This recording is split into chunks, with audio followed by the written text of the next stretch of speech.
Jésus est le plus grand émancipateur de femmes de tous les temps et l'espace de l'humanité parce que je pense que certaines personnes ont pris le contexte historique des Écritures. Vous savez, la raison principale pour laquelle les femmes ne sont pas nommées est que la majorité des Écritures ont été écrites par des Juifs. Selon la tradition juive, les hommes ont été nommés d'après les choses de la Torah, ce que la plupart d'entre nous appelleraient l'Ancien Testament. Ces femmes ont été nommées d'après les choses du grec. Ainsi, les noms de femmes étaient considérés comme profanes, les noms d'hommes comme sacrés.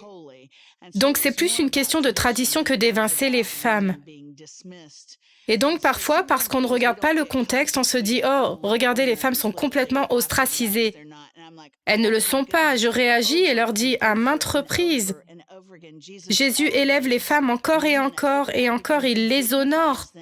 Comme tu l'as dit, en discutant avec eux, il aurait pu simplement parler de guérison et continuer son chemin. La femme avec la perte de sang, elle est ostracisée depuis 12 ans. Elle s'est sûrement déguisée et elle pense, si je peux juste m'approcher assez du Messie, elle l'appelle Seigneur. Elle croit qu'il est Christ, pas seulement un guérisseur. Si je peux m'approcher suffisamment de lui, il y a une chance que je sois guérie et plus être ostracisée. Et ce qui est si cool dans cette histoire, c'est qu'elle est guérie quand elle touche le bord de sa robe. Les hommes juifs devaient porter des robes avec des franges bleues. Elle a touché la frange et elle est guérie. Et cela aurait pu être la fin de l'histoire. Il est en route pour la maison de Jairus, qui est vraiment important, un chef religieux, politique, mais la Bible dit que Jésus s'arrête. Puis il est dit, la femme, cette femme qui est ostracisée depuis 12 ans, elle a dépensé tout ce qu'elle avait entre les mains de nombreux médecins. Pouvez-vous imaginer combien de temps a duré son histoire? Et puis Jésus, qui est le seul docteur, son histoire, je suis sûre que comme la mienne a duré des jours et qu'elle est déjà guérie. Jésus aurait pu dire, « Madame, il y a une table à l'arrière avec des bracelets, qu'est-ce que Jésus ferait à ma place? Il parle avec eux. » Et vous savez, il aurait pu dire, « Je dois continuer vers quelque chose de plus important, mais il écoute toute son histoire. » Et il l'appelle sa fille. Je veux dire, mon Dieu, quel meilleur nom que ça? Quand les gens t'ont complètement ignoré et t'ont ostracisé pour que le roi de tous les rois dise, « Tu es de ma famille. » Il l'a fait encore et encore avec les femmes. Tu sais, je pense que c'est si beau et je pense qu'il est si encourageant de savoir que nous sommes connus de Dieu. Peu importe qui d'autre connaît votre nom. Quand tu es connu de Dieu, et nous sommes toutes connues de Dieu, je veux que les gens sachent aujourd'hui que vous êtes connus de Dieu. Et j'aime regarder ces histoires tellement de fois et on regarde nos vies et en tant que femme, on peut tellement être tendu et on s'inquiète de ceci, on s'inquiète de cela. Mais quand je regarde ma vie, je vois à quel point Dieu pense à moi parce qu'il se présente au bon moment et au bon endroit. Il savait donc que cette femme avec une perte de sang serait là ce jour. Alors il s'assura qu'il était là. Ainsi, non seulement il connaît votre nom, mais il sait tout de vous. Oui. Et il va se présenter à vous là où vous avez besoin qu'il se présente. Même la femme au puits, pour lui parler, pour tout savoir d'elle. Le fait est que je veux que vous compreniez que lorsque Dieu vous connaît, vous êtes vraiment connu. Oui. Vous êtes connu du Créateur. Il connaît votre nom. Il connaît chaque détail de votre vie. Et il fait tout son possible pour s'assurer que vous savez que vous êtes aimé et que vous êtes connu. Et je pense que c'est si gentil de sa part. Oui.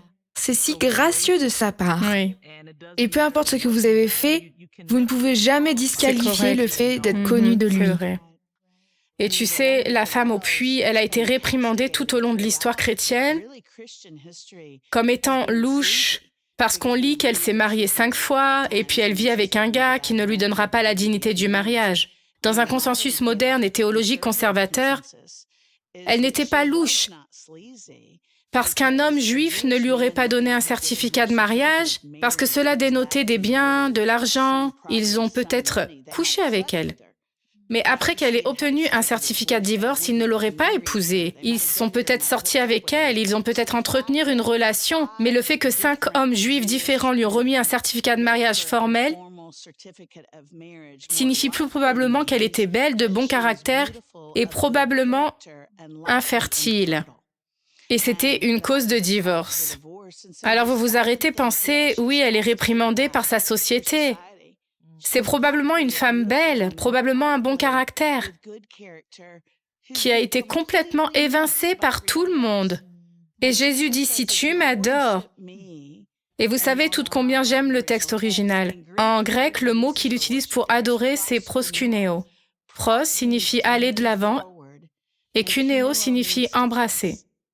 Tu penses à cette femme, elle a été avec 6 hommes. Et Jésus dit, si tu viens vers moi avec le désir d'être parfaitement aimé et soutenu, le désir d'être soigné d'une manière qui te guérit, tu n'auras plus soif d'affection. Je me dis, il ne la connaissait pas seulement un peu, son histoire spécifique comptait pour lui. Et je pense que parfois, on pense, oui, Dieu m'aime. Il a tellement aimé le monde. Oui, il a tellement aimé le monde, mais il t'aime. Il connaît ton histoire personnelle. Ton histoire compte pour lui, il te voit. Il aime qui il voit. Un des messages aussi, c'est que tu es connu de Dieu. Mais il attend que tu t'approches de lui. La Bible dit que lorsque je m'approche de lui, il s'approche de moi. Et donc, je pense que vous devez vous débarrasser de toutes les distractions et vous frayer un chemin. Pour en revenir à ce que disait Christine, parce que nous avons besoin de Jésus. C'est la seule personne dont vous avez besoin. Je me souviens des personnes âgées chantant une chanson « Je suis heureux avec Jésus seul ». Oui. Et quand vous comprenez la valeur d'être connu de lui, oui, vous comprenez que personne d'autre n'a besoin de connaître votre nom. Exact. Shalom, j'espère que vous avez aimé cette vidéo. Abonnez-vous pour ne pas rater nos programmes. Merci de faire partie de notre famille TBN. Que Dieu vous bénisse. Shalom de Jérusalem.